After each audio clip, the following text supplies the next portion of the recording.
for everything from school board to Congress. When I looked at our elected officials, I looked and I said, too many people look the same, and they don't have a background like mine or a voice like mine. So I think this is the time.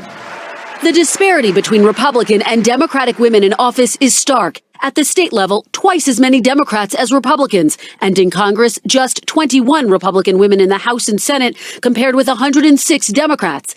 That may be about to change. There were even fewer women in Congress than Patty Russo has helped run the nonpartisan women's campaign school at Yale University for 20 years. Are you expecting to see a wave of female Republican candidates in 2020? We're already seeing it. We're seeing a lot of energy on the Republican side like never before. Demand is so great that recently the Women's Campaign School held its first ever training specifically for Republican women, covering the basics of running for elected office, from fundraising to messaging. They bought into the narrative that we're the party of angry anti-women, and it is just not true. We're the party of opportunity. The women told us they were motivated by everything from the Kavanaugh hearings to the need for new policies on health care and immigration, and many worried the GOP was failing to appeal to critical female voters. So many of us are Republicans in hiding. That's a bold statement. You say Republican women have been in hiding. Why? It's kind of hard to get behind sometimes with some of the stuff that's happening. And I have found I've often had to say I'm socially moderate, fiscally conservative Republican. Yeah, same. Almost all of you. How would you define yourself, Laura? I'm fiscal conservative, but I'm really pro-life.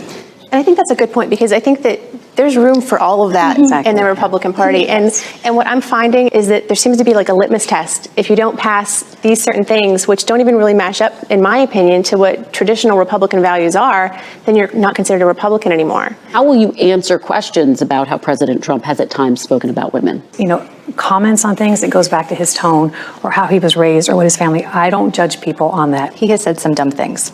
And I'll say it just like that. If my 5-year-old and my 9-year-old can't be listening to the news because of comments that are being made, that should be an issue. You call it is disparaging, but it's not going to dissuade me from running. There's more of a reason to show that there are women who will stand up and be in the Republican Party. The disparity between Democratic women and Republican women in Congress, how does that hit you? I think that what we saw in the 2018 elections was there was a lot of Republican women who didn't make it through the primaries. The Republican women just aren't getting the support that they need, training, financial support, all that kind of stuff. And the other thing that I'm running into is the committees are picking favorites before the primary. And that was the message I was getting from a lot of consultants who said, you'll be seen as a troublemaker within the Republican Party if you don't succeed because you forced a primary when there wasn't the need for a primary. Let me ask you broadly about some of the things that we've heard from some of your colleagues who want to run. They've been told we don't run women because we don't want to play identity politics. As I heard that as well, it's disconcerting that the Republican Party sees women as an identity and not as just equals within the party that can run neck to neck. I see it as an opportunity now going forward. We're bringing awareness to this. We're hopefully bringing more people out of the shadows. I think there's a void, and we're here to help fill it. But I do hope that I can one day look down and see the Republican Party as diverse as the Democratic Party and still stand for the core Republican values.